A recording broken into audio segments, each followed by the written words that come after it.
Why do 25% of change efforts succeed versus the 75% of change efforts that fail? Over 20 years now, 4 rounds of research, we have really cracked the code of how to lead change successfully. It's called our Change Vitality Cone, and it all starts with your inner state. It all starts with your own capability to be present to what is here, to be non-judgmental about whatever's coming up for you right now. You might be in a meeting, I've been in them, and I feel a bit rattled or frustrated. But the key thing here is that leaders who are able to spot the thoughts and feelings that are going on in you, hold them in a curious way. Why am I feeling rattled? Or why am I suddenly feeling a bit frustrated here? What's that saying about the system around me? So it's very important data. Your inner world has such rich data because it gives you clues as to what's going on around you too. So being present, being curious, and really intentionally responding to whatever shows up in experience. You can't always control what happens to you, but great change leaders are able to control their response to, in particular, difficulty and disturbance. And once they do that, other people around them can also change their response and shift their routines. But it does take you a certain way of approaching your inner world such that you can really take the outer world to a different place. So this, the quality of your inner state, it's why it's the pivot on the cone. And what we found, and we have this expression being before doing, it's very hard to learn the skills of how do you do change well if you haven't already mastered these inner capacities that we work with in our work with our clients in leading change. I've come to learn the value of being much more self-aware and recognizing how you need to be in the context of leading change. One of the best pieces of advice I was given, I think, around systemic leadership is when you're judging, you lost your systemic lens. When am I judging? When am I hearing judgment? And that's a real indicator of something that's a bit out of balance, and definitely that I've lost my systemic lens. I've heard it also said that when you are judging, you stop exploring. And once you've stopped exploring, you can't lead change because it's a fixed world then. The contemplation is a discipline which perhaps at first sight doesn't appear to have much to do with leadership, but actually has everything to do with discerning direction. There's a strong emotional side to me that I'm not always comfortable in sharing that with others. And this program has shown me that these emotions that are there in the background are not just something to push away, but are something that are data to use for the good. It's a change journey as much within yourself, and you don't realize that going in, but it's a very personal journey as well as a very external journey for the organization. So my next round of research, and this is the green layer of the Change Vitality Cone, is what we call external practices. What do leaders personally have to do to lead change well? And what we discovered here, compared to a leadership style that is more shaping or leader-centric, where you're trying to personally command the change all the time and be the center of the gravity, there are 4 practices we call attractor. How do you create a solid purpose and positive meaning? Why does this change matter to people? Why does it matter to you? Edge and tension. How do you create disturbance in a change process and name reality, however awkward that might be?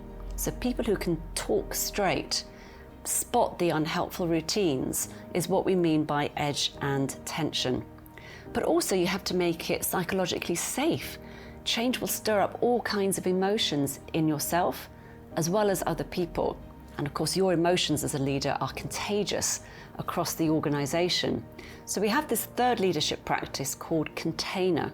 And containment is all about how can you be calm, assured, and confident, even if there's going to be some edge and tension and difficult things to address. Do you do it in a way where people feel that you have confidence and that you are sure that the direction you're going into is the right one? And then the final thing you have to do to lead change well is what we call transforming space. And that is basically changing the now. I was speaking earlier about how when you work with Still Moving, it's highly likely that we will work with you in a way where the actual encounter, the dialogue, the conversation will be a transformational one. So transforming space are leaders who are able to, in the moment, shift the behaviour, shift the discourse. So for example, if you're in a meeting talking about innovation, and yet the conversation feels very sluggish, or you keep coming up with the old solutions, or you're not listening to each other, innovation is not happening in the room, even though you're talking about innovation. So these practices really allowed leaders to take on less of the effort themselves. Once you have purpose and meaning, once you're able to cleanly hold up the mirror to reality, do it in a way that is calm and assured for people, and intervene in the moment so people can really get what the change is all about, change will flow much more rapidly. But in that second round of research, what I was noticing, and my colleagues with me, was that the inner state of the leader felt different. The leaders who could do that kind of change also had a sort of composure or a presence that was really intriguing. To say, actually, this disturbance will help us.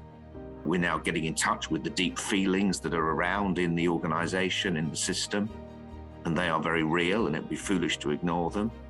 But also, the disturbance is a necessary part of the change process. It could actually be the affirmation that we are on the right track. I think even just having the awareness of when I was getting frustrated, and taking a step back from it and recognizing, to your point, that this is just giving me more data on how to navigate and where we might need to adjust the path somewhat. And those two factors alone, the inner state and how you do change the external practices, accounted for over half the reason why big change either succeeds or fails. So that's quite a big swing factor. The third layer up the change vitality cone, which is change approaches. And that is really where I started my whole mission to investigate how to lead change well.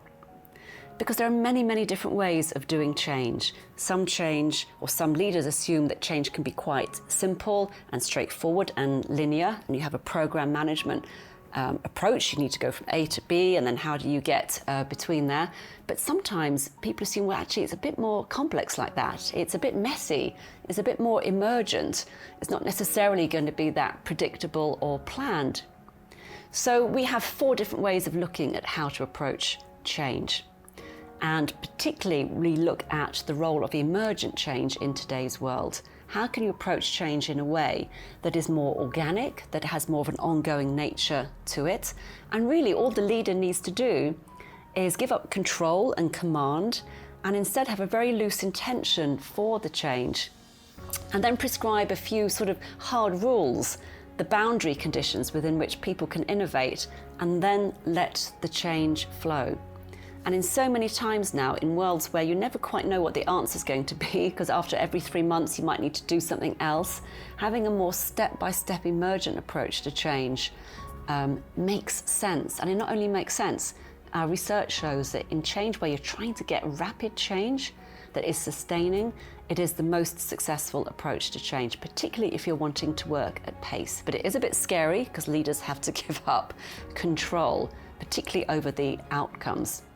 So change approaches, your choice of how you approach change, how you design your implementation, is really fateful. You've managed to change the conversation, and it's gone from being very linear to very, how do we involve people in the design? How do we really understand what we're trying to solve for? What's our different roles in this? What would be our design principles going into it? How do we reflect what we want to be? All those things are just now very, very natural. I mean, that was the other thing I was going to say, which I found very helpful about, and think the thing probably I've learned more than anything else. I don't always get the jargon right, so I never remember it. But this whole system approach, to use, if you'll forgive me, to use more kind of overt Christian language, there's wisdom in the body, and that no one part of the body can say to another part, we don't need you. One of the things that I take from the work that we've done with you and others is that you should use the change journey to role model the change that you want to be. And that was really clear in my mind as a principle, the design principle going into this. You know, what's the outcome we want, and how do we role model that in what we're going to do? And I think you were a real Sherpa. You know how Sherpas take people on dangerous journeys. So you don't say, you don't lead the way, you gently guide the organisation to a different place. But it might well be that you have to go over a ravine that people don't want to go over. So the final part of the Change Vitality Cone, and I'm really excited about the research we've done this year, is the top slice, what we call the ordering forces. The ordering forces are really the state of the system, not the state of yourself, but the state of the system. Because there are very complex human dynamics in change, and sometimes you might feel that there's something in the atmosphere, people are getting agitated, or there's resistance, things aren't flowing well, decisions aren't being taken. What's really going on here? Or people are dwelling too much in the past, or they're trying to get to the future and ignoring or not respecting what's gone on in the past. So these ordering forces of time, how a leader can act as a custodian over time, past, present, future, belonging. How do you know what to include and who to include within a change effort so that people feel, this is my place, I feel secure, this matters to me, and other people matter to me too. And then place, the ordering force of place. I might feel I belong here, even if it's a restructuring, which can of course threaten belonging. Do I know where can I best lead? How does my job relate to the purpose? How does my job relate to other people in the system around me too? So if you haven't really paid attention to formal and informal hierarchies in place, things will feel a bit wobbly and people won't be able to give of their best in a change effort. And very finally, we work with the ordering force of exchange. That is all about the give and the get in any change process. I mean, the whole universe is a system of exchange. There's reciprocity in life, in the living world, and there is in human systems too, be that a family, be that a team, be that a whole institution or society. And very often change will come with a price and not just a prize. So change costs. Something might have to be given up. Your identity, a way of doing things, reconfiguring teams. As well as a prize, what will you gain in this change? And what we found is that, and I have found this too myself, it's sometimes the natural tendency is to overestimate the prize. If we do this well, this is what we'll gain. And we underestimate the cost. So the ordering force of exchange is all about making visible as a change leader, not just the benefits or who's going to benefit, but who's going to have to pay the price, or what is the price we're going to have to pay. And you can never have a complete balance of the give and the get and who's owed and price and prize. But just by mapping it and naming it, the system seems to relax because the tensions are seen, they're made visible. So these deep ordering forces really was so powerfully demonstrated this year in our latest round of research. All 4 of these ordering forces are positively correlated to change success. Yeah, it's something about when you're trying to move forward and it's really sticky or intractable, to move backwards first, or to always go back to foundational story, founders, that would just come before trying to move forwards. And there's something in that backwards movement, again, creates the capacity to look forwards. We have a great sense of the continuity of the ministry that we've received and we're part of. So I'm the 98th Archbishop of York. And it's good to have that perspective that there were 97 people in this role before me, and probably will be another 97 after me.